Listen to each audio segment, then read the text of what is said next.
Ruas TV, rutin walaupun sedikit. Bismillahirrahmanirrahim. Alhamdulillahi hamdan yuwafi ni'amahu wa yukafi'u mazidah kama yanbaghi li jalali wajhikal karim wa 'azimi sultanik. Allahumma salli wa sallim wa barik wa zid ala nabiyyina Muhammadin wa ala alihi at-tahirin wa ala ashabihi al-mujahidin wa man tabi'ahum bi ihsanin ila yaumiddin. Para pemirsa Ruas TV dimanapun Anda berada, alhamdulillah pada kesempatan kali ini kita berjumpa kembali pada kajian di segmen zikir dan doa. Di segmen zikir dan doa ini kita menggunakan kitab kecil, buku saku karangan dari Syekh Dr. Sa'id bin Ali bin Wahab Al-Qahtani rahimahullahu ta'ala yang berjudul Hisnul Muslim. Zikir-zikir yang menjadi benteng seorang muslim. Nah, alhamdulillah pada kesempatan yang sebelumnya kita sudah menyelesaikan doa-doa yang berkaitan dengan berbuka puasa dan melihat hilal. Nah, pada kesempatan kali ini kita akan masuk pada bab yang berikutnya. Ad-du'a qabla at-ta'am wa ad-du'a ba'da at-ta'am. Doa sebelum makan dan doa setelah makan. Namun sebelum kita lanjut pada bab yang ini, kita coba mereview sedikit, memurojaah kembali bahasan kita di kajian sebelumnya.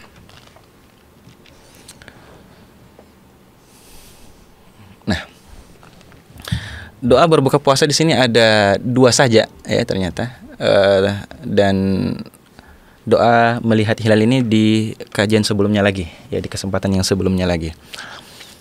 Yang pertama, dalam Sunan Abi Dawud dari sahabat Nabi SAW Abdullah ibn Umar ibn Al-Khattab radhiyallahu anhuma, qala, beliau mengatakan, kana Rasulullah sallallahu alaihi wasallam, bahwasanya Rasulullah sallallahu alaihi wasallam, idza aftar, jika beliau berbuka, qala dhahaba adh-dhama' wa batallatil 'uruq wa thabata al-ajru insyaallah. Dhahaba adh-dhama', telah hilang haus itu, dahaga itu, wa batallatil 'uruq, dan telah kering tenggorokan itu, wa thabatal ajru insyaallah, dan pahalanya telah ditetapkan, telah dituliskan insyaallah jika Allah menghendaki. Nah, ini doa berbuka puasa ketika kita sudah makan kurma barang 1, 2, 3 biji, lalu kemudian kita minum air seteguk 2 teguk, lalu kemudian kita membaca doa ini. Tentunya sebelum makan itu kita membaca basmalah, ya. Dan kita membaca ini setelah memakan dan meminum beberapa suap dan tegukan air itu. Dhahaba adh-dhama' wa batallatil 'uruq wa thabatal ajru insyaallah. Ini yang pertama. Yang kedua, kita bisa membaca doa yang lain, ya. Dan ini berada dalam Sunan Ibnu Majah dari Abdullah bin Amr ibn al-As radhiyallahu anhuma. Yaqulu, beliau mengatakan, qala Rasulullah sallallahu alaihi wasallam, Nabi atau Rasulullah sallallahu alaihi wasallam bersabda, inna lis-shaimi 'inda fitrihi la da'watun ma turaddu. Sesungguhnya bagi orang yang berpuasa ketika dia berbuka, dia memiliki kesempatan untuk berdoa yang tidak akan ditolak doanya. Qala Ibnu Abi Mulaikah, lalu Ibnu Abi Mulaikah mengatakan, periwayat hadis ini, sami'tu Abdullah bin Amr, saya mendengar Abdullah bin Amr bin As, yaqulu idza aftar, berdoa, mengatakan, mengucapkan doa ketika berbuka, Allahumma inni as'aluka bi rahmatika allati wasi'at kulla syai'in an taghfira li. Ya Allah, sesungguhnya aku mohon kepadamu, meminta kepadamu dengan rahmatmu, allati wasi'at kulla syai', yang meliputi segala sesuatu. Dan masalah rahmat ini kita sudah bahas pada pertemuan sebelumnya, betapa sangat luas rahmat Allah subhanahu wa ta'ala, ya. Inna rahmati wasi'at ghadabi, bahkan rahmatnya Allah subhanahu wa ta'ala mengalahkan murkanya, mengalahkan marahnya Allah subhanahu wa ta'ala. Dalam satu kisah kita sebutkan pada pertemuan itu, saking luasnya rahmat Allah subhanahu wa ta'ala diketahui oleh para malaikat. Ketika Fir'aun, ya laknatullah alaihi, ingin ditenggelamkan oleh Allah Subhanahu wa taala dan nyawanya sudah sampai pada tenggorokan, malaikat Jibril ingin menyumpal mulutnya Fir'aun ini dengan semua air lautan agar dia tidak mengucapkan ucapan keimanan dan syahadat. Karena makhafata an tudrikahur rahmah, jangan sampai khawatir beliau didapati oleh rahmat Allah Subhanahu wa taala. Ini luar biasa, musuh Allah, ya, musuh Allah. Tokoh yang di dalam Al-Quran dijadikan sebagai contoh pemimpin zalim, contoh orang yang mengaku sebagai Tuhan, contoh orang yang sangat durhaka kepada Allah Subhanahu wa taala dan sangat memusuhi Nabi Allah, Nabi Musa alaihi salam. Tapi Jibril masih khawatir jangan sampai ini mendapatkan rahmatnya Allah Subhanahu wa taala. Ini menunjukkan betapa rahmat Allah Subhanahu wa taala meliputi segala sesuatu dan mengalahkan segalanya, ya. Makanya Abdullah bin Amr bin As tahu bahwa ketika ada kesempatan untuk berdoa yang tidak akan ditolak isi doa tersebut, Abdullah bin Amr bin As berdoa kepada Allah Subhanahu wa taala dan menyebutkan di dalam doanya, Allahumma inni as'aluka bi rahmatik. Ya Allah, sesungguhnya aku mohon kepadamu dengan rahmatmu, dengan perantara rahmatmu yang meliputi segala sesuatu. Apa doanya? Antaghfirali, agar engkau memaafkan aku ya Allah, agar engkau mengampuni aku ya Allah. Nah, ini bisa dijadikan sebagai doa kita ketika kita berbuka, ya, ketika kita berbuka. Karena kata Nabi SAW, ada suatu tempat, suatu waktu di mana doa pada waktu itu maturat, tidak ditolak oleh Allah Subhanahu wa taala, yaitu ketika salah satunya ketika kita berbuka puasa. Nah, dua doa ini kita sudah kaji pada pertemuan sebelumnya. Bagi yang belum menonton penjelasan dari dua hadis ini, dua doa ini, silakan menonton pada kajian sebelumnya di segmen zikir dan doa dari kitab Hisnul Muslim ini. Nah, para pemirsa Ruas TV, kita akan lanjut dan masuk pada bahasan pada pertemuan kali ini, yaitu doa-doa sebelum makan dan doa-doa setelah makan. Nah, di buku Hisnul Muslim ini masing-masing ada dua doa. Dua doa sebelum makan dan dua doa setelah makan. Dan ini menjadi pilihan bagi kaum muslimin untuk memilih salah satunya yang mana dia mau pakai untuk berdoa sebelum makan dan setelah makan. Kita masuk pada hadis yang pertama. Ini berada dalam Sunan Abi Dawud dari istri Nabi SAW, Aisyah radhiyallahu anha, istri yang paling dicintai oleh Nabi SAW. Satu-satunya istri Nabi SAW yang dinikahi dalam keadaan perawan, yaitu Aisyah radhiyallahu anha. Anna Rasulullah sallallahu alaihi wasallam qala. Ya, sebelum itu bahkan Aisyah ini menjadi orang yang paling dicintai atau wanita yang paling dicintai oleh Nabi SAW. Dan ini terbukti ketika seorang sahabat bertanya kepada Nabi, "Ya Rasulullah, man ahabbun nasi ilaik?" Siapakah orang yang paling engkau cintai? Nah, karena dia mengira bahwa dirinya lah yang paling dicintai oleh Nabi. Setiap kali dilihat oleh Nabi, Nabi tersenyum kepadanya, Nabi selalu berbuat baik kepadanya, dan begitulah perlakuan Nabi kepada semua orang tanpa membeda-bedakan, sehingga dia merasa bahwa dialah yang paling dicintai oleh Nabi. Beliau mengatakan, ma ra'ani Rasulullahi illa tabassuman, tidaklah Rasulullah melihatku kecuali dalam keadaan tersenyum. Nah, karena itu dia menanyakan, jangan-jangan saya ini yang paling dicintai oleh Nabi. Ya Rasulullah, man ahabbun nasi ilaik, siapakah orang yang paling engkau cintai? Lalu Nabi SAW dengan spontan menjawab, Aisyah. Dan ini membuat si penanya, sahabat Nabi SAW tadi, ingin bertanya lebih lanjut, dari kalangan laki-laki ya Rasulullah, bukan dari kalangan istri-istrimu. Lalu Nabi SAW, abuha, bapaknya, yaitu Abu Bakar As-Siddiq radhiyallahu anhu. Berharap dia yang kedua setelah Abu Bakar. Tsumma man, lalu siapa lagi ya Rasulullah? Umar, lalu Umar bin Khattab radhiyallahu anhu. Lalu kemudian dia tidak melanjutkan pertanyaannya. Jangan sampai namanya tidak disebut-sebut dalam urutan orang-orang yang dicintai oleh Nabi sallallahu alaihi wasallam. Tentu Nabi sallallahu alaihi wasallam mencintai seluruh sahabatnya. Namun ada urutan-urutan dari sisi kemuliaan yang membuat Nabi sallallahu alaihi wasallam mencintai mereka lebih daripada yang lainnya. Nah, para pemirsa, kemudian di dalam hadis ini disebutkan bahwa anna Rasulullah sallallahu alaihi wasallam qala, bahwasanya Rasulullah sallallahu alaihi wasallam bersabda, "Idza akala ahadukum," jika salah seorang dari kalian makan, "falyadhkur ismallahi ta'ala," maka hendaknya dia menyebut nama Allah Subhanahu wa taala. Fa in nasiya, adapun kalau dia lupa, an yadhkura ismallahi ta'ala fi awwalihi, kalau dia lupa menyebut nama Allah di awalnya, di awal makannya dia, falyaqul, maka hendaklah dia mengucapkan bismillahi awwalahu wa akhirahu, dengan nama Allah di awalnya dan di akhirnya. Dalam riwayat yang lain disebutkan fi awwalihi wa fi akhirihi.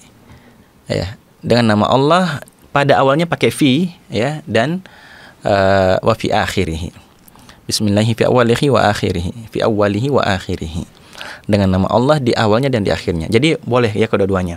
Bismillahi awwalahu wa akhirahu atau bismillahi fi awwalihi wa akhirihi kalau lupa. Nah, tersisa beberapa suap, kita baru ingat bahwa ternyata kita belum mengucapkan bismillah, maka ditawarkan solusi dari Nabi SAW, yaitu mengucapkan doa bismillahi awwalahu wa akhirahu atau bismillahi fi awwalihi wa akhirihi. Disebutkan di sini, idza akala ahadukum, jika salah seorang dari kalian makan, falyadhkur ismallahi ta'ala, maka hendaknya dia menyebut nama Allah. Di sini tidak disebutkan secara eksplisit bismillah, namun yang dimaksud adalah ucapan basmalah, bismillah. Kalau mau dilengkapi dengan bismillahirrahmanirrahim, boleh juga, ya, tidak mengapa. Jadi falyadhkur ismallahi ta'ala, ini yang dimaksud adalah bismillah, ya, ucapan basmalah. Dan ini terlihat dari hadis-hadis Nabi yang lain, ya, seperti ketika Nabi SAW berada di Taif, lalu kemudian pergi berdakwah di sana, masih di fase Mekah, lalu kemudian dilihat oleh seorang penduduk Taif yang bernama Adas. Dia berasal dari Irak. Lalu kemudian dia melihat Nabi SAW ketika makan itu mengucapkan bismillah. Lalu dia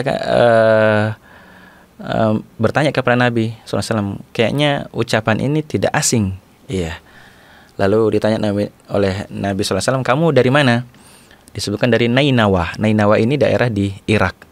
Lalu kemudian tahu bahwa di sana ada risalah yang pernah Allah Subhanahu wa taala utus, yaitu Nabi Yunus. Akhirnya Nabi sallallahu alaihi wasallam mengatakan kepada Adas bahwa dahulu di sana diutus seorang nabi yang bernama Yunus bin Matta. Yunus bin Matta alaihi salam. Nah, jadi syahidnya di sini, poinnya di sini adalah ucapan bismillah, dan itu disebutkan dalam hadis-hadis yang lain juga yang banyak. Falyadhkur ismallahi ta'ala. Dalam hadis-hadis yang lain tentang lafaz doa ini disebutkan bahwa ada, ya, salah seorang sahabat Nabi SAW yang lupa menyebut basmalah di awal makannya. Lalu kemudian tidak tersisa dari makannya ini kecuali satu suapan saja. Ya, ketika dia mengangkat satu suapan itu menuju ke mulutnya, dia mengatakan bismillahi awwalahu wa akhirahu, dengan nama Allah di awalnya dan di akhirnya. Lalu dalam riwayat itu disebutkan fadhahikan Nabi sallallahu alaihi wasallam. Nabi sallallahu alaihi wasallam tertawa atas tingkah sahabat ini. Tsumma qala, lalu Nabi sallallahu alaihi wasallam bersabda, "Mazala syaitanu yakulu ma'ahu."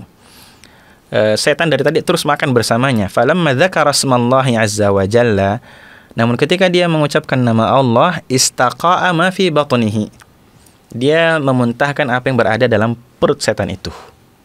Jadi setan itu makan, setan itu punya perut, sebagaimana yang disebutkan oleh Nabi sallallahu alaihi wasallam dalam hadis ini. Istaqa'a, dia muntah, dia memuntahkan apa yang ada di perutnya. Nah, para pemirsa, kita melihat beberapa poin yang bisa kita jadikan ibrah, faidah, petikan hikmah dari hadis ini. Yang pertama, bagaimana kita melihat Nabi SAW semangatnya dalam mengajarkan umat ini, ya, dimulai dari para sahabat sebagai generasi pertama umat ini, mengajarkan mereka perkara agama mereka dan perkara dunia mereka. Ini satu paket ya. Makan itu kan urusan duniawi, tapi dia menjadi ibadah, dan dia diajarkan oleh Nabi SAW bahwa adab makan salah satunya adalah dengan berdoa dan menyebut nama Allah Subhanahu wa Ta'ala. Ini ya diajarkan oleh Nabi SAW kepada para sahabat. Idza akala ahadukum falyadhkur ismallahi ta'ala, maka hendaknya dia menyebut nama Allah Subhanahu wa Ta'ala. Maka sungguh benar ya apa yang dikatakan oleh para sahabat Nabi SAW bahwa tidak ada satupun melainkan telah dijelaskan oleh Nabi SAW kepada kita. Dan Nabi sendiri bersabda tentang dirinya bahwa ma min syai'in yuqarribukum ilal jannah illa wa qad bayyantuha. Tidak satu pun yang membuat kalian mendekatkan kalian ke surga melainkan aku telah jelaskan. Wa ma min syai'in yubaidukum 'anil nar illa wa qad bayyantuha. Dan tidak ada satu hal pun yang membuat kalian jauh dari neraka illa wa qad bayyantuha, kecuali telah aku jelaskan kepada kalian. Ini nih, dari yang kecil-kecil, yang remeh-remeh seperti ini, sepele seperti ini, semua dijelaskan oleh Nabi Sallallahu Alaihi Wasallam, menunjukkan memang agama kita ini sempurna dan paripurna, komprehensif. Dia menjelaskan secara keseluruhan. Kemudian yang kedua, mengucapkan basmalah ya di awal makan kita atau sebelum kita makan. Ini merupakan keberkahan tersendiri dalam makanan kita. Ya, karena itu ketika sebagian sahabat Nabi SAW mengadukan kepada Nabi SAW bahwa mereka makan tapi kok tidak kenyang, lalu Nabi SAW mengatakan, fajtami'u ala ta'amikum, berkumpullah pada makanan kalian, yubarak lakum fihi, niscaya kalian akan diberkahi. Ya. Nabi SAW juga dalam hadis yang lain disebutkan bahwa makan makanan itu sampai yang kecil-kecil, jangan sisakan. Fa innakum la tadruna fi ayyi ta'amikum al-barakah, karena kalian tidak tahu di bagian mana dari makanan kalian keberkahan itu. Ya, di mana berkahnya makanan itu. Meskipun dalam hadis yang lain juga disebutkan bahwa keberkahan itu turun dimulai dari tengah makanan. Karena salah satu adab makan adalah memulai makan dari pinggir. Ya, sehingga keberkahan yang turun di tengah makanan itu tidak diambil pertama kali ketika kita makan. Ya. Nah, para pemirsa sekalian, kemudian yang berikutnya membaca bismillah ini atau basmalah ini menjauhkan dan mengusir setan.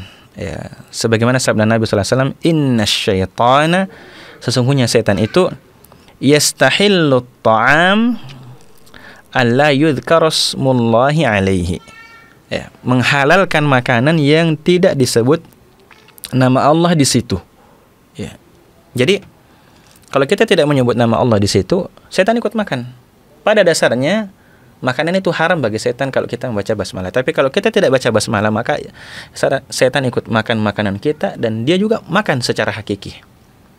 Bagaimana faktanya, empirisnya, ya wallahu alam seperti apa. Tapi disebutkan dalam hadis ini dan hadis-hadis yang sebelumnya tadi disebutkan bahwa kalau kita lupa makan lalu kemudian berdoa bismillahi awwalahu wa akhirahu atau fi awwalihi wa akhirihi, istaqa'a, setan itu memuntahkan ma fi batnihi, memuntahkan apa yang berada di dalam perutnya.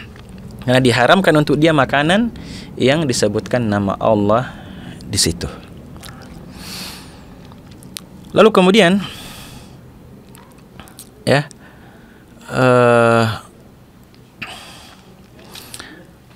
seseorang kalau dia tidak baca bismillah ketika awal kali makan, maka setan ini akan ikut makan, sebagaimana dalam hadis Umayyah bin Makhsyi tadi ya, bahwasanya seorang laki-laki makan lalu dia tidak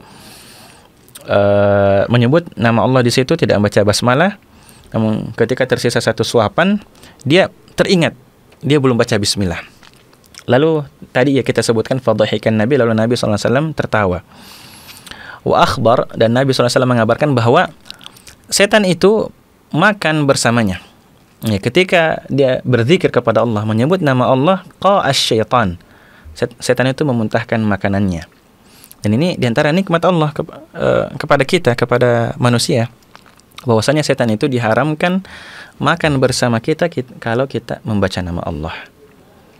Baik itu di awal makan kita, dan kalau kita makan kalau kita sebutkan bismillah di akhir dari makan kita, maka setan itu akan memuntahkan makanannya dan tetap diharamkan untuknya. Ini luar biasa ya. Meskipun kita lupa, tapi kita ingat di akhirnya, maka setan akan memuntahkan dan haram untuknya dia memakan makanan itu. Ini juga dalil bahwa setan itu makan seperti kita makan, ya. Dan mereka juga punya perut sebagaimana yang disebutkan dalam hadis Nabi SAW tadi, istaqa'a ma fi batnihi, dia memuntahkan apa yang berada di dalam perutnya. Kemudian faedah yang berikutnya bahwa tidak ada satu larangan khusus untuk berbicara ketika kita makan. Ya, kan biasanya ada yang menyebutkan jangan bicara saat makan. Ini secara khusus tidak ada dalil yang melarang berbicara ketika kita makan, apalagi ketika kita makan bareng. Ini tidak ada. Maka dia sesuatu yang mubah, boleh saja, dan ini sesuai dengan maslahat yang diperlukan saja. Ya, seperti ketika menjamu tamu, ya, atau menjawab pertanyaan, ya, itu boleh saja. Kalau mau diam juga sepanjang makan juga tidak mengapa. Ya, ini tidak mengapa. Sehingga ini bukan sesuatu yang terlarang, ya. Ini bukan sesuatu yang terlarang sebenarnya. Nah, kemudian yang berikutnya, para pemirsa sekalian, hadis yang kedua atau doa yang kedua dalam Sunan At-Tirmidzi. Dalam Sunan At-Tirmidzi dari sahabat Nabi sallallahu alaihi wasallam Abdullah ibnu Abbas radhiyallahu anhuma. Abdullah bin Abbas ini adalah sepupu dari Nabi sallallahu alaihi wasallam meskipun usianya jauh di bawah Nabi. Dia anaknya Abbas, Al-Abbas. Al-Abbas ini pamannya Nabi. Al-Abbas bersaudara dengan Abdullah. Anak-anaknya Abdul Muttalib. Abbas, Abdullah, Abu Lahab ini juga omnya Nabi, pamannya Nabi sallallahu alaihi wasallam. Hamzah, pamannya Nabi sallallahu alaihi wasallam. Nah, yang Abu Talib juga anaknya Abdul Muttalib, ya, Abu Talib anaknya Ali, ya. Jadi Ali, Abdullah dan Nabi kita SAW bersepupu. Ini Abdullah bin Abbas radhiyallahu anhum. Dan Abdullah bin Abbas ini turjumanul Quran, ya, penafsir Al-Quran, dan didoakan oleh Nabi SAW, Allahumma faqihhu fid din wa 'allimhu at-ta'wil. Ya Allah, faqihhu fid din, buatlah dia faqih dalam agama ini, wa 'allimhu at-ta'wil, dan ajarkanlah kepadanya at-ta'wil, yaitu tafsir. Dan para murid-murid Abdullah bin Abbas itu belajar tafsir dari Abdullah bin Abbas. Bahkan mereka mengatakan, saya telah belajar Al-Quran kepada Abdullah bin Abbas dari awal sampai akhir, dari Al-Fatihah sampai An-Nas, dan saya telah sebutkan semua pemahaman saya tentang surat-surat itu, ayat-ayat itu kepada Abdullah bin Abbas. Dan takrir, diokekan oleh Abdullah bin Abbas radhiyallahu anhu. Qala, beliau mengatakan, ini ada kisah, ya. Dakhaltu ma'a Rasulullah SAW ana.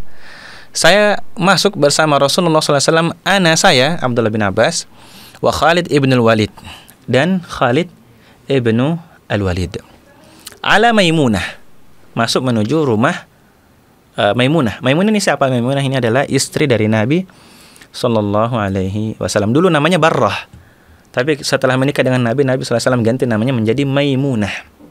Jadi kalau ada anak perempuan kita lahir mau diberi nama, beri nama dengan Maimunah, karena dia salah satu nama dari istri-istri Nabi sallallahu alaihi wasallam.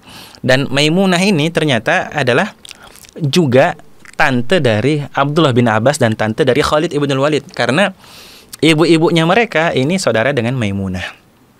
Saudara atau saudari dari Maimunah, ya. Jadi ibunya Abdullah bin Abbas dan ibunya Khalid ibn al-Walid semuanya bersaudara dengan Maimunah. Jadi tantenya, jadi bukan orang asing. Tante dengan ponakan. Lalu kemudian faja'at nabi ina'in min labanin. Lalu Maimunah radhiyallahu anha datang membawa wadah yang berisi laban, susu. Fasyariba Rasulullah sallallahu alaihi wasallam. Lalu Nabi sallallahu alaihi wasallam, Rasulullah meminum susu tersebut. Wa ana ala yaminihi, dan saya, kata Abdullah bin Abbas, berada di sisi kanan dari Nabi sallallahu alaihi wasallam. Wa Khalidun ala shimalihi, dan Khalid berada di sisi kiri dari Rasulullah sallallahu alaihi wasallam. Faqala li, lalu Rasulullah mengatakan kepadaku, kata Abdullah bin Abbas, asyarbatu laka, minuman ini setelah ini untukmu. Fa in syi'ta atharta biha Khalidan, jika engkau mau, engkau kasih sisamu kepada Khalid. Fakultu, lalu saya mengatakan, kata Abdullah bin Abbas, ma kuntu uthiru ala su'rika ahadan. Ya, saya tidak mau memberikan sisa minuman darimu kepada seorang pun. Ya, ini karena Abdullah bin Abbas tahu bahwa ada keberkahan dari sisa susu dari Nabi sallallahu alaihi wasallam, dan ini khusus kekhususan yang dimiliki oleh Rasulullah sallallahu alaihi wasallam. Air liurnya adalah keberkahan dan menjadi obat. Ali bin Abi Thalib radhiyallahu anhu di perang Khaybar sakit matanya. Lalu kemudian Nabi sallallahu alaihi wasallam meludahinya dan sembuh. Bahkan lebih baik dari penglihatannya daripada sebelumnya. Nabi SAW juga meludahi makanan yang dihadiahkan kepadanya supaya cukup untuk banyak orang. Ini mukjizat Nabi SAW dan keberkahan dari air liur dan ludah Nabi SAW. Sisa-sisa wudhu Nabi SAW menjadi keberkahan dan obat. Keringat Nabi SAW menjadi parfum.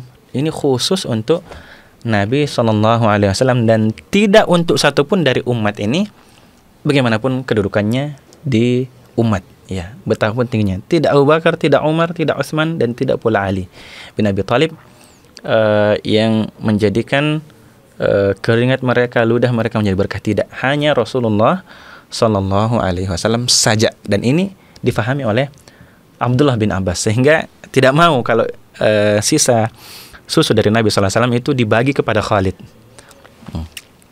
Dan di sini ada pelajaran fikih tersendiri bahwa yang disebutkan oleh para ulama, bahwa sunnahnya ya ketika seseorang diberikan hidangan oleh tamu, ya pertama kali kan tadi Rasulullah, lalu oleh tuan rumah ya kepada tamu, yang pertama kali diberikan adalah kepada orang yang berada di sisi kanan. Lalu kemudian diminta izinnya, kalau dia mau dia berikan lagi ke orang lain. Kan dikatakan di sini fa in syi'ta, jika engkau mau. Berarti kan sesuai dengan kemauan Abdullah bin Abbas yang berada di sisi kanan dari Nabi. Asarta biha Khalid, dan engkau berikan sisamu itu kepada Khalid. Tapi Abdullah bin Abbas tidak mau meminum semua sisa dari susu dari Rasulullah SAW supaya mendapat semua keberkahan sisa minuman dari Nabi. Summa qala, lalu Nabi SAW mengatakan, Rasulullah SAW bersabda, man at'amahu Allah at-ta'am, siapa yang Allah berikan makanan. Jadi susu ini masuk dari kategori at-ta'am, ya, makanan. Man at'amahu Allahu at-ta'am falyaqul, lalu kemudian kalau dalam kisah Talut dan Jalut itu, minum air itu dikatakan at'am, makan. Jadi at'ama dalam bahasa Arab itu bisa makan dan minum. Tapi kalau minum khusus minum saja. Ya. Man at'amahu Allahu at-ta'am, siapa yang Allah berikan makanan dengan makanan, ya, falyakul, maka hendaknya dia mengatakan Allahumma barik lana fihi wa at'imna khairan minhu. Jadi di tengah diskusi itu Rasulullah mengajarkan kepada mereka, siapa yang dikasih makanan oleh Allah, maka hendaknya dia mengatakan Allahumma barik lana fihi, ya Allah berkahilah kami pada makanan itu, wa at'imna khairan minhu, dan berikanlah kami makanan yang lebih baik dari itu. Wa man saqahu Allahu labanan, dan siapa yang Allah berikan minum berupa susu, falyaqul, maka hendaklah dia mengatakan, mengucapkan doa, Allahumma barik lana fihi, ya Allah berkahilah kami pada susu ini, wa zidna minhu, dan tambahkanlah kami susu itu. Ya, wa zidna minhu, tambahkanlah untuk kami minhu dari susu itu. Jadi beda ya. Kalau makanan Allah membarik lana fihi wa at'imna khairan minhu. Kalau minuman Allah membarik lana fihi wasqina khairan minhu. Kalau selain susu. Kalau susu wazidna minhu, dan tambahkanlah kami padanya susu itu. Ini menunjukkan bahwa kalau makanan ini makanan Tidak disebutkan sini makanan yang terbaik apa, tapi kalau disebutkan sini wa at'imna khairan minhu, berikanlah kayak makanan yang lebih baik dari itu. Tapi kalau ketika yang dihidangkan ini susu, doanya bukan wasqina khairan minhu, berikanlah kami minuman yang lebih baik dari itu, tapi wazidna minhu, tambahkanlah kami susu. Ya, ini menunjukkan bahwa susu ini minuman yang paling baik sesuai dengan hadis yang kita sedang baca ini. Jadi poinnya ada di sini ya, doa makan dan doa minum. Jadi boleh membaca doa yang sebelumnya, bismillah, atau baca doa ini, Allahumma barik lana fihi wa at'imna khairan minhu. Dan ketika minum, Allahumma barik lana fihi wasqina khairan minhu, atau ketika dikasih susu, Allahumma barik lana fihi wa zidna minhu, dan tambahkanlah kami susu itu. Nah, beberapa faedah dari hadis ini kita bisa lihat. Yang pertama,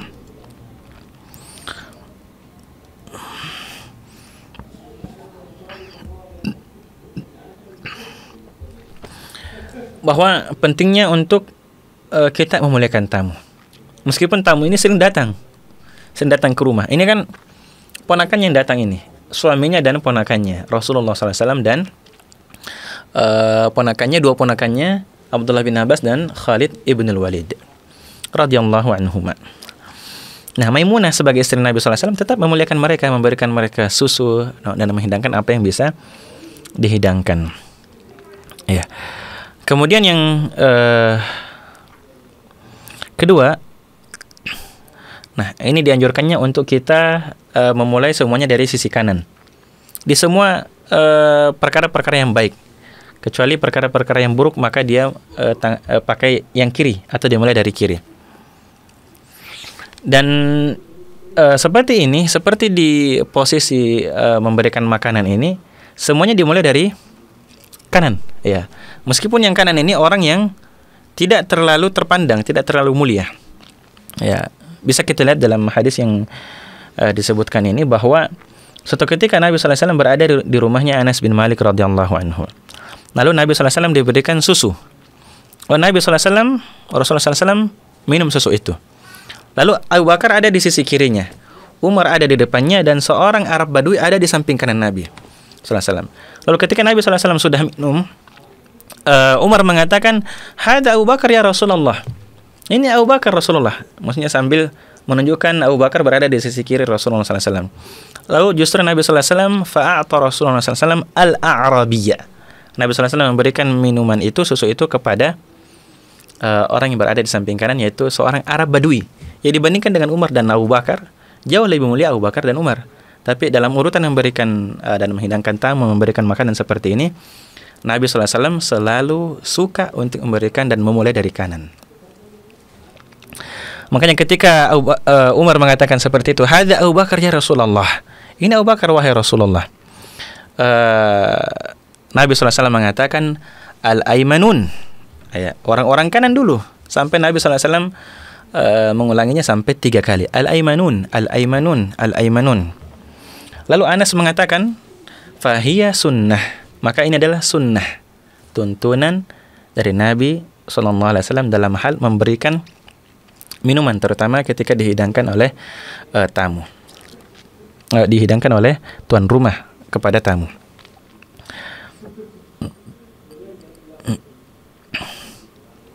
Lalu kemudian dari sisi ithar ini mendahulukan orang lain. Ya, kalau isar dalam hal-hal yang merupakan perkara duniawi, ini boleh-boleh saja, dan ini dianjurkan. Ya, ini merupakan sifat yang utama, sifat yang mulia. Kita mendahulukan orang lain, ya, seperti apa yang dicontohkan oleh sahabat-sahabat Ansor kepada sahabat-sahabat Muhajirin yang datang dari kota Mekah.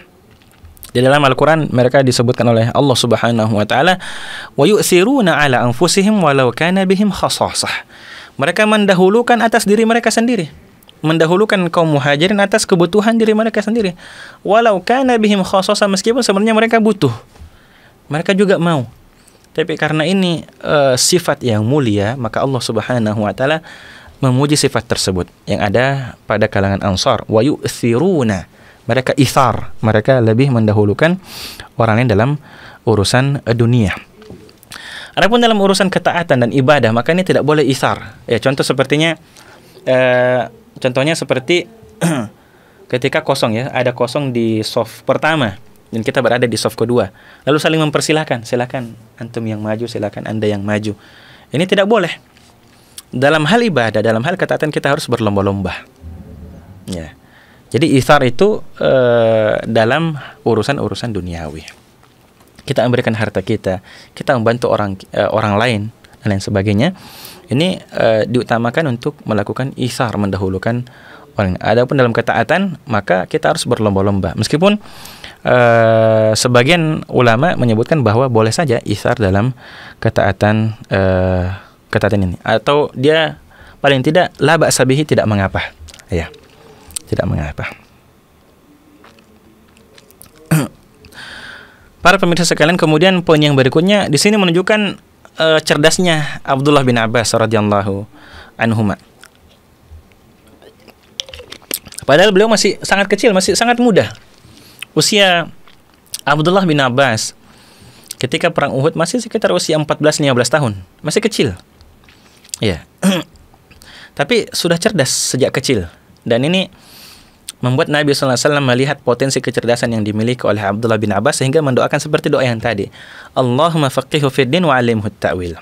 Ya Allah, faqihkanlah dia dalam agama dan ajarkanlah dia tafsir. Dan seperti ini ya, ketika kita melihat anak-anak kita yang cerdas, murid-murid kita yang cerdas, ini potensi yang besar untuk umat. Ya.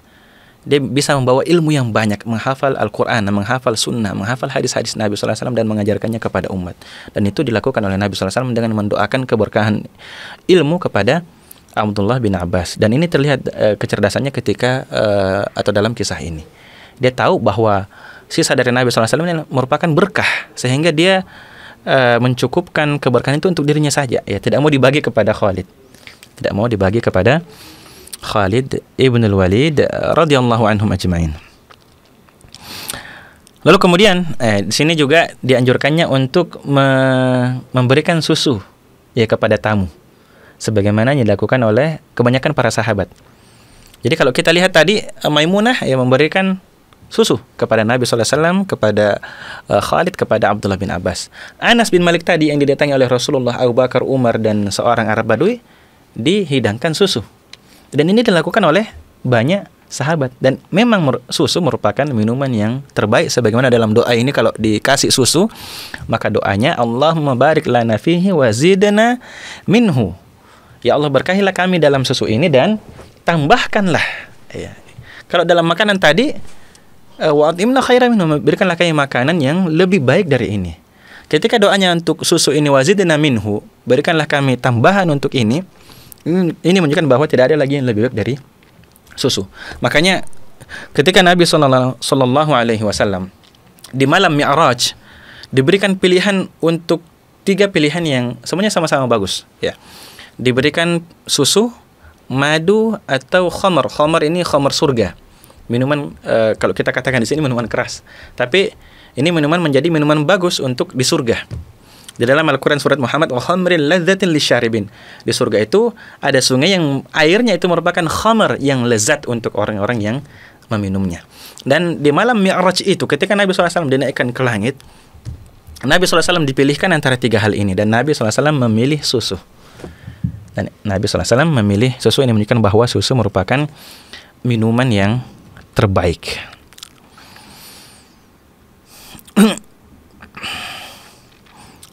Nah, kemudian di antara faedah yang berikutnya bahwa dianjurkan ketika kita selesai minum atau makan untuk berkumur-kumur. Ya, karena kata Nabi SAW, ya, inna lahu ladasman. Karena susu yang kita minum atau makanan yang kita makan itu ada sisa-sisa ya yang berada di mulut, sehingga dianjurkan untuk berkumur-kumur. Ya. Lalu kemudian terkait dengan susu ini sangat luar biasa ya. Dia merupakan nikmat dari Allah Subhanahu wa taala yang Allah keluarkan dari binatang. Ya, sapi contohnya. Disebutkan dalam Al-Qur'an, dalam surat An-Nahl ayat 66 Allah Subhanahu wa taala berfirman, wa inna lakum fil an'ami la'ibrah, dan sesungguhnya bagi kalian di al-an'am itu, binatang-binatang ternak itu ada pelajaran. Nusqikum mimma fi butunihi, kami berikan kalian minum dari apa yang berada di perutnya, min baini farthin wa damin, padahal susu ini produksinya tercampur antara darah dan farth, ya. Labanan khalisan, sebagai susu yang murni, sa'igon lisyaribin, ketika dia sudah keluar dalam bentuk susu, dia tidak tercampur lagi dengan darah, tidak bercampur lagi dengan cairan-cairan yang lain yang berada dalam tubuh hewan itu. Labanan khalisan, susu yang murni, sa'igon lisyaribin, yang dapat diminum oleh orang-orang yang meminumnya. Maka kata para ulama, fa subhana dzil qudratil ajibah wal ilmil wasi' wal hikmatil lati la yuqadiru qadraha. Ya, maka subhanallah, zat yang maha memiliki kemampuan yang ajib, ya, wal ilmil wasi', ilmu yang sangat luar biasa. Allah yang menciptakan ini sehingga mampu mengeluarkan susu tersebut dari antara darah dan cairan-cairan yang lainnya yang berada di dalam tubuh hewan. Nah, para pemirsa sekalian, ini untuk doa yang kedua dari doa sebelum makan. Lalu kemudian tersisa 2 hadis lagi. Yang pertama, doa ketika selesai makan. Ya, mungkin jangan-jangan kita kalau selesai makan tidak berdoa, ya, tidak mengucapkan alhamdulillah. Padahal ada doanya. Ada sesuatu yang kalau kita melakukan amalan sederhana ini, Allah mencintai kita, Allah ridho kepada kita, dan Allah mengampuni dosa-dosa kita. Ini luar biasa, padahal amalan yang sepele. Mari kita lihat hadisnya, berada dalam Sunan Abi Dawud, an Sahal bin Mu'adz bin Anas.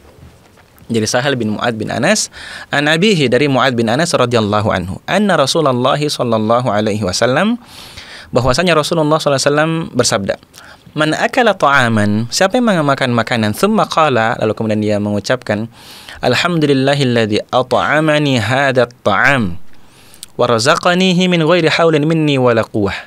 Segala puji bagi Allah yang memberikan aku makanan ini. Wa razaqanihi, dan merezekikan aku makanan itu, min ghairi haulin minni wala quwwah, tanpa ada daya dariku dan tanpa ada kekuatan dariku. Ghufira lahu ma taqaddama min dhanbihi wa ma ta'akhkhar. Luar biasa, ya. Diampuni dosanya yang telah lalu dan yang akan datang.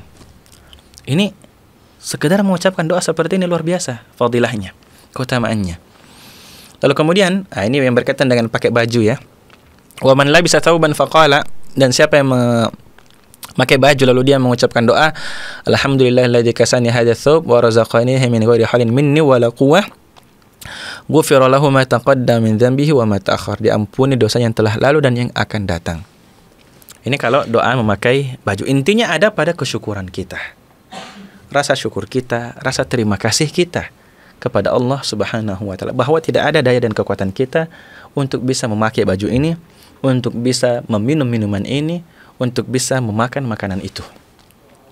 Semuanya dari Allah Subhanahu wa taala, sehingga kita bersyukur, berterima kasih kepada Allah Subhanahu wa taala. Rasa syukur kita, terima kasih kita, ucapan alhamdulillah kita, dan ibadah-ibadah kita yang menunjukkan kesyukuran kita kepada Allah, ini dinilai sangat besar oleh Allah Subhanahu wa taala. Bahkan ini bisa membuat kita diampuni dosa-dosanya yang telah lalu dan yang akan datang. Ini luar biasa. Amalan yang sepele, amalan yang sederhana. Yang membedakan adalah tingkat kesyukurannya. Tingkat kesyukuran seorang hamba, bagaimana dia bersyukur kepada Allah Subhanahu wa taala. Makanya kalau kita mau tidak meremehkan nikmat-nikmat Allah yang ada pada kita, kita lihat orang yang berada di bawah kita. Ada orang yang bahkan untuk makan 3 kali sehari itu berjuang sedemikian keras untuk bisa makan, mengayuh becak, ya, mengais rezeki, dan luar biasa capeknya dia membanting tulang untuk hanya bisa sekedar makan. Kita alhamdulillah bisa makan dengan nikmat, ya. Kalau kita melihat betapa susahnya orang makan dan kita makan makanan itu, kita bersyukur dan berterima kasih kepada Allah. Ya Allah, betapa mudahnya Engkau memberikan aku rezeki ini. Terima kasih Allah, alhamdulillah ya Allah. Lalu kemudian pemirsa sekalian, kita melihat beberapa faedah dari hadis ini. Yang pertama bahwa memuji Allah dan bersyukur kepada Allah atas nikmat-nikmatnya ini diantara sebab yang mendatangkan keridhaan Allah pada hamba. Nah, kalau kita sering bersyukur, sering memuji Allah Subhanahu wa taala, maka Allah ridha kepada kita. Ini sebagaimana sabda Nabi SAW, innallaha, sesungguhnya Allah, la yarda 'anil 'abdi, sungguh ridha terhadap seorang hamba, an ya'kulal aklata, ketika dia makan makanan, fayahmadahu 'alaiha, lalu kemudian dia memuji Allah atas makanan itu, au yashrabasy syarbata, atau dia minum satu minuman, fayahmadahu 'alaiha, lalu kemudian dia memuji Allah atas minuman itu. Allah ridho kepada mereka. Allah ridho kepada hamba tersebut, kepada orang tersebut, ketika dia makan makanan, minum minuman, dia mengucapkan alhamdulillah alladzi at'amani hadza wa razaqanihi min ghairi haulin minni wala quwwah. Segala puji bagi Allah yang at'amani hadza, ya, memberikan aku makanan ini, membuat aku memakan makanan ini. Wa razaqanihi, dan merezekikan aku makanan itu, min ghairi haulin minni, tanpa ada daya dariku, wala quwwah, dan tanpa ada kekuatan dariku. Kemudian yang kedua, bahwa rezeki itu, ya, rezeki ini diberikan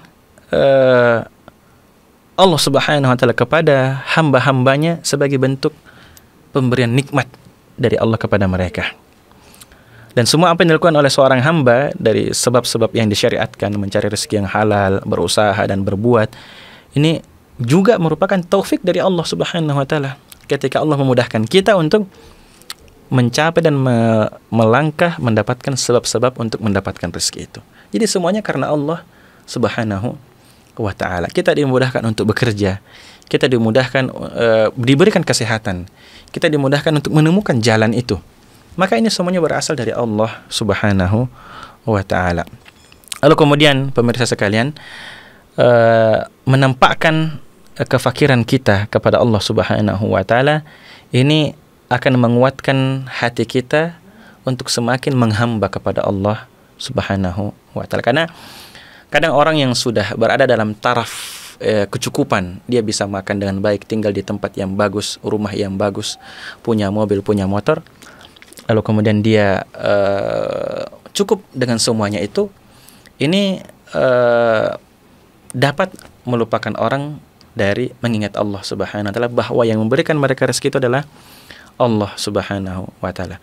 Maka ketika orang semakin menampakkan kefakirannya, kebutuhannya kepada Allah, bahwa Allah yang memberikan ini semua kepadanya, ini semakin menguatkan penghambaannya kepada Allah Subhanahu wa taala. Tapi semakin orang tidak bersyukur, ini menunjukkan bahwa betapa dia semakin tidak butuhnya kepada Allah Subhanahu wa taala, semakin jauhnya dia dari Allah Subhanahu wa taala, dan semakin menunjukkan rendahnya penghambaan dia kepada Allah Subhanahu wa taala. Jadi kesyukuran kita, tingkat kesyukuran kita yang besar kepada Allah Subhanahu wa taala, ini menunjukkan kualitas penghambaan kita, ubudiyah kita, bahwa kita merendah, bersyukur, sujud dan taat kepada Allah Subhanahu wa ta'ala.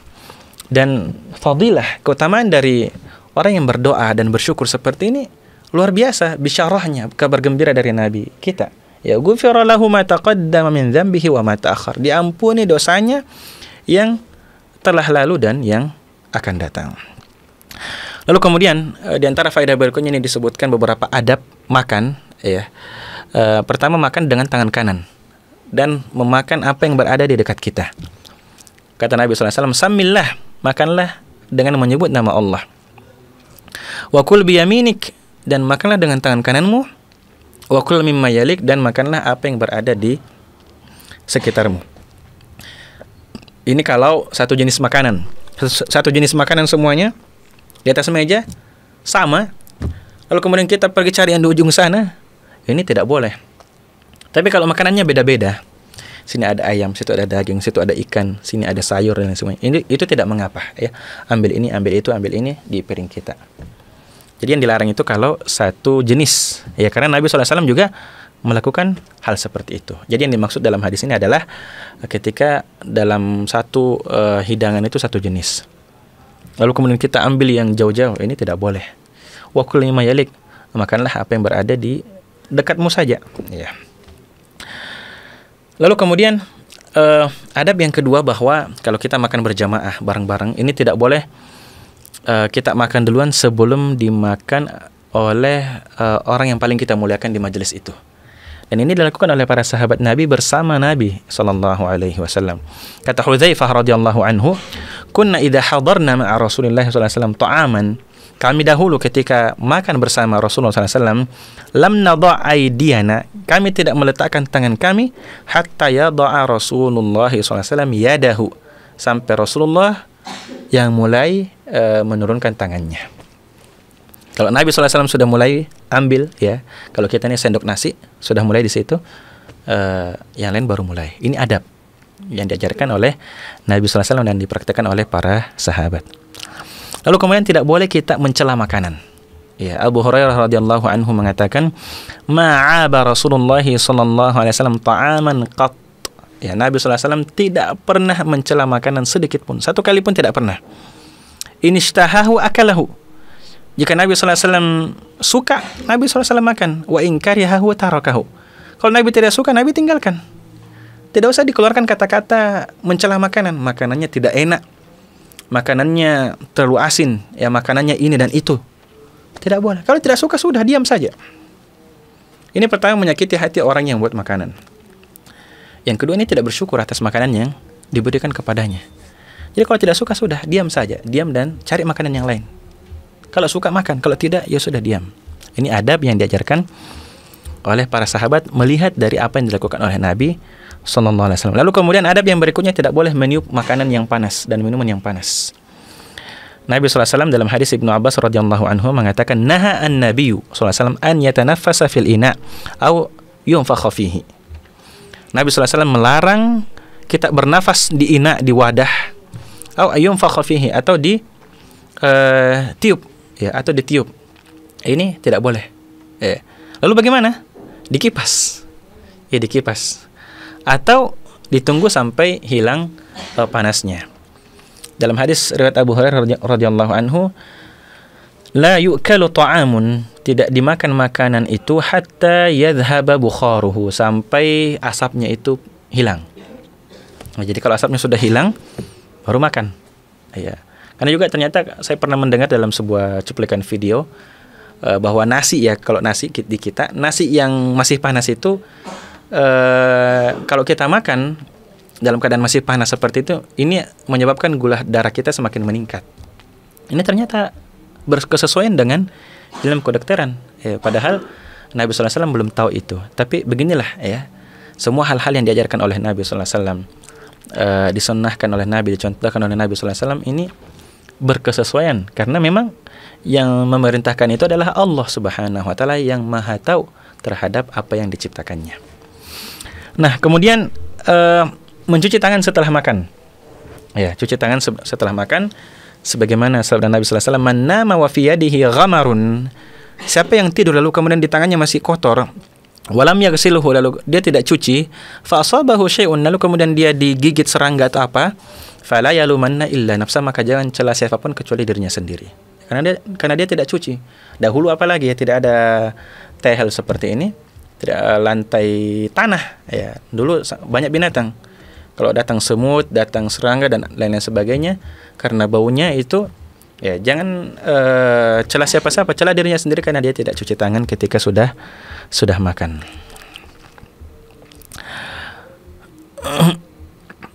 Ya. Nah, para pemirsa sekalian, kemudian doa yang terakhir kita selesaikan. Dalam Sunan Abi Dawud dari Abu Umamah, qala kana Rasulullah sallallahu alaihi wasallam idza rufi'atil maidah, bahwa Rasulullah sallallahu alaihi wasallam ketika telah dihidangkan makanan atau telah diangkat al-maidah, ya, hidangan makanan itu telah diangkat, qala, beliau mengatakan, mengucapkan doa, alhamdulillahi hamdan katsiran tayyiban mubarakan fihi ghaira makfiin wala muwadda'in wala mustaghnan anhu rabbuna. Ya. Segala puji bagi Allah dengan pujian yang banyak, baik lagi berberkah di dalamnya. Ghaira makfiin wala muwadda'in wala mustaghnan anhu. Ya. Ghaira makfiin, yang tidak cukup ya, yang tidak cukup. Nanti kita lihat artinya satu persatu dari penjelasan para ulama. Yang pertama tadi ghaira makfiin, ghaira muhtajin ila ta'am, tidak butuh kepada makanan, fa yukfa, lalu dianggap cukup. Lakinnahu yut'am fa yakfi, dia diberi makanan dan cukup ya, ghaira makfiin. Wala muwadda'in, dan tidak matrukit talab minhu, ya tidak ditinggalkan permintaan berikutnya. Ya. Kemudian wala mustaghnan anhu. Intinya ini semua mengatakan bahwa alhamdulillah, segala puja bagi Allah, pujian yang banyak, baik lagi berberkah di dalamnya. Makanan ini ya makanan yang masih kita butuhkan, wahai Rabb kami. Ya. Makanan yang masih kita butuhkan, wahai Rabb kami. Intinya itu, ya. Nah, kita lihat beberapa faidah dari hadis ini. Yang pertama, bahwa dianjurkan untuk kita memuji dan bersyukur kepada Allah setelah kita makan. Supaya kita tidak mengingkari bahwa ini pemberian dari Allah Subhanahu wa taala, dan kita sudah bahas sebelumnya ya, bahwa kesyukuran, ucapan alhamdulillah, perbuatan yang, amalan yang sepele seperti itu mendatangkan ridho Allah, kecintaan Allah, dan fadilah yang begitu besar, diampuni dosanya yang telah lalu dan yang akan datang. Ini sesuai dengan tingkat kesyukuran seorang hamba terhadap makanan yang direzekikan kepadanya. Kemudian mestinya seorang hamba an yata'ammal ni'amallah, dia mencermati dan memikirkan kembali nikmat-nikmat Allah dalam makanan yang diberikan kepadanya, minuman yang diberikan kepadanya, bagaimana makanan dan minuman itu datang kepada dia. Makanya dalam sebuah hadis disebutkan oleh Nabi sallallahu alaihi wasallam, man asbaha mu'afan fi jasadihi, siapa yang di pagi hari dia sehat, aminan fi sirbihi, aman, ya aman, tidak ada gangguan apapun, indahu qutu yaumihi, dia punya makanan pokoknya pada hari itu, faka'annama hizat lahud dunya bi ajma'iha, maka seakan-akan dunia dikumpulkan untuknya. Karena kenapa? Dia sudah punya semuanya. Dia sehat, dia aman, dia punya makanan pokok pada hari itu. Apa lagi yang dia cari? Ya. Maka seakan-akan dunia dikumpulkan untuknya. Makanya salah satu doa makan setelah makan yang diajarkan juga oleh Nabi sallallahu alaihi wasallam, alhamdulillahilladzi at'amana wa saqana wa ja'alana minal muslimin. Ya, meskipun sebagian para ulama mendhaifkan hadis ini. Jadi setidaknya ada dua ya yang bisa kita baca setelah kita makan. Yang pertama tadi, alhamdulillahilladzi at'amani hadzal ta'am wa razaqanihi min ghairi haulin minni wala quwwah. Yang kedua, alhamdulillahi hamdan katsiran tayyiban mubarakan fihi ghaira makfiin wala muwadda'in wala mustaghnan anhu rabbuna atau rabbana. Ini bisa dibaca salah satu dari keduanya. Jenis-jenis doa ini jangan dipakai satu saja ya, mestinya kita kadang membaca yang satu, kadang membaca yang ini ya, supaya kita menjalankan semua sunnah dari Nabi kita sallallahu alaihi wasallam. Tentu masih banyak faedah dari hadis-hadis ini, namun karena waktu yang membatasi kita, maka kami cukupkan dengan faedah-faedah yang telah disebutkan. Alhamdulillah kita pada kesempatan ini kita belajar dan mencermati dan menjelaskan dua doa setidaknya ya, masing-masing jenis doa ini ada dua doa, doa sebelum makan dan doa setelah makan. Semoga kita dimudahkan oleh Allah Subhanahu wa taala untuk mengamalkan doa-doa ini dan mengikuti sunnah yang dituntunkan oleh Rasulullah sallallahu alaihi wasallam. Para pemirsa Ruas TV, semoga kita masih diberikan kesempatan oleh Allah Subhanahu wa taala untuk berjumpa di pertemuan berikutnya. Demikian apa yang bisa kami jelaskan. Kami akhiri majelis kita pada kesempatan kali ini dengan doa kafir majelis. Subhanakallahumma bihamdik asyhadu an la ilaha illa anta astaghfiruka wa atubu ilaik.